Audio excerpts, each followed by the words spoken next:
In this video, I'm going to be sharing with you fun and easy ways to teach your kids about money. You definitely want to stick to the end of this video.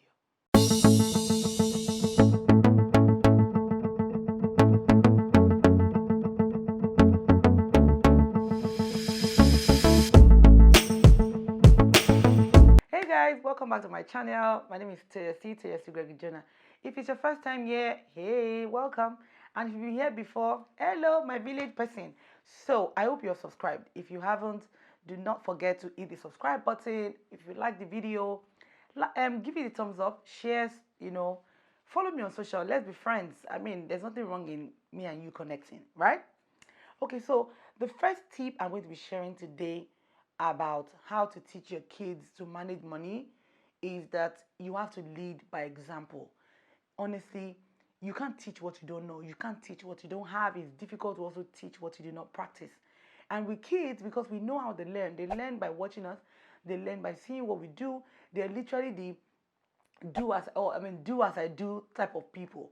So you have to be conscious of how you spend money around them, how you treat money, your ideologies about money, things you say about money around your children, because then they naturally take everything you say hook, line, and sinker, and then it's easier for them to start to imbibe the culture of managing money properly even before you officially start to train them about it.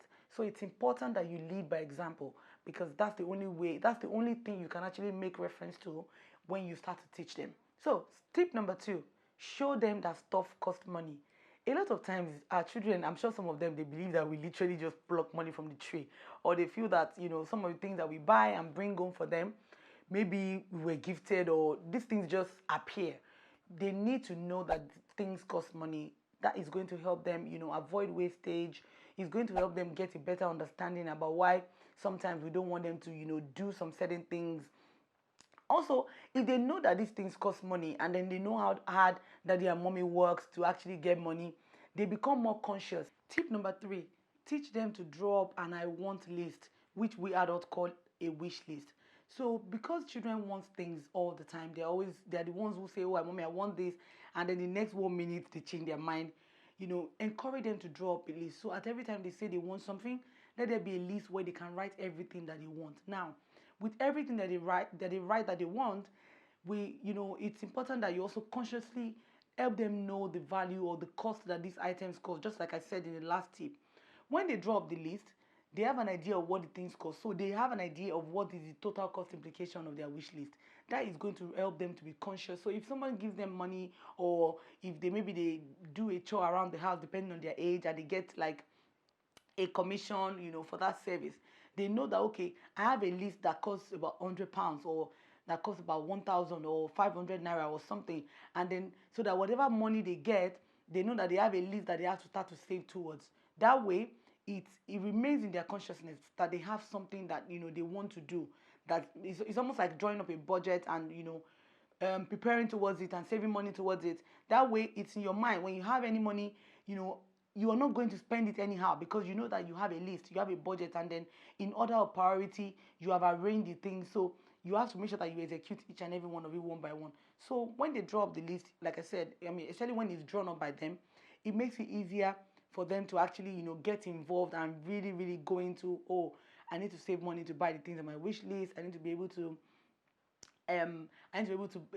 purchase the things I have on my wish list. So that really, really helps. Tip number 4, show them opportunity cost. This is one tip that I really, really take seriously, because now that I have, Adam is turned 8, Asha is 4, they are more aware. When they want an item, I'm constantly saying, oh, Asha, if you buy this gun, you're not going to have money to buy this shoe that you want. Because like I said before, we have wish list, and everybody puts in their bed, so they know exactly what they want. So if we go out and they say, oh, they want something, I'm like, if you buy this, there will be no money to buy what you have on your wish list. And honestly, the things on the wish list are like major. They are like things that, oh, they are must-haves. So if they put their mind to ensuring that they get their must-haves, they understand that, okay, if I buy this one that I don't need right now, what I must have becomes something that I cannot have. So show them the opportunity cost of getting something that they really don't need, or getting something just out of impulse, and as compared to focusing on buying what is on their wish list, which is something that they have to save up towards. So definitely share, let them understand the opportunity cost involved in buying one thing now as opposed to something that you really, really want and that that you can buy later. Tip number 5, buy them a clear piggy bank, popularly known as Kolo in Nigeria. So basically, it's easier. When they say put your money where your mouth is. The boys, even in my house, they prefer to see the money in the clear piggy bank. That way, there's this feeling that comes with knowing that, oh, that's my money. Oh, that's my money. So buy them a piggy bank so that when people give them money, or maybe they do chores around the house and they get commission and all of that, they know that, okay, that's where I save my money, and then they can easily go and put it there.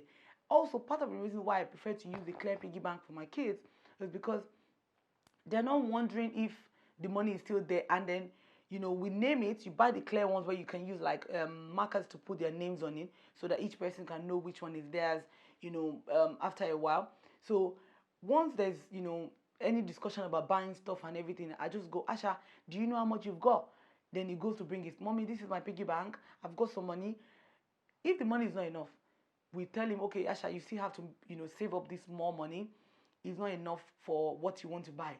That way, because they can see it, I don't know, there's just something about being able to see your money and then knowing that, okay, you're saving up towards something, and then if it's not enough, you want to do more. So a clear piggy bank really does work, because the ones I've tried, the ones the ones that are not clear, my kids literally, Asha would hold your neck and say, mommy, I want to see my money, I want to see what's in there, mommy, can I just see my money? Maybe, I don't know, maybe sometimes they feel like the money has disappeared or something. So with a clear piggy bank, they have an idea of how much is in there, and then they are encouraged because they are constantly seeing. So assuming someone is putting in coins, you can see the level that the coins has gotten to in your clear piggy bank. If it's low, you can just imagine, okay, so I've got little money, and then you can now intensify effort. So definitely, a clear piggy bank is a great investment for teaching kids about money. So the final point I'm going to be sharing today about how to teach your kids about money is about creating a savings challenge. So recently we had a challenge in the house where we all talked about, okay, so what do you want for Christmas? And everyone talked about what they wanted. We went out to the store, we found out what the prices were, and then we came back home and created the challenge. Said, okay, we all need to contribute money to be able to buy these things that we want for Christmas, and how are we going to do it? So we came up with the challenge that, okay, for every money you get, you have to put a percentage of whatever you get. So if the boys get gifted, or if I get gifted or something, you have to announce it to everybody and say, oh, I got gifted, I'm saving this percentage into my piggy bank, so that everyone can literally hold you accountable. So when you create this kind of challenge, everybody is holding themselves while we're literally watching each other's back. If we know that somebody got gifted money, we'll just go, oh, Asha, have you put some money in your piggy bank? You remember the savings challenge. So creating that challenge kind of like brings everybody together, because every one of us is working towards a particular goal, and it really, really is an easy way to actually teach savings. That, okay, you can save, you can literally be intentional about saving money, and then it really, really, really works. So definitely a savings challenge, especially a family focused saving challenge, is a good option. It's a good tip to teaching kids about money and encouraging them and encouraging their saving behavior. Thank you so much, guys, for watching. I hope you've been able to pick 1 or 2 tips that you're going to use in teaching your kids about money and encouraging a saving culture. If it's your first time today and you haven't subscribed, please hit the subscribe button, like this video, and share with your friends who will definitely find it useful. Don't forget to follow me on Instagram and Twitter at Gregory-Jonah, and I'll definitely follow back. Until next time, bye, guys.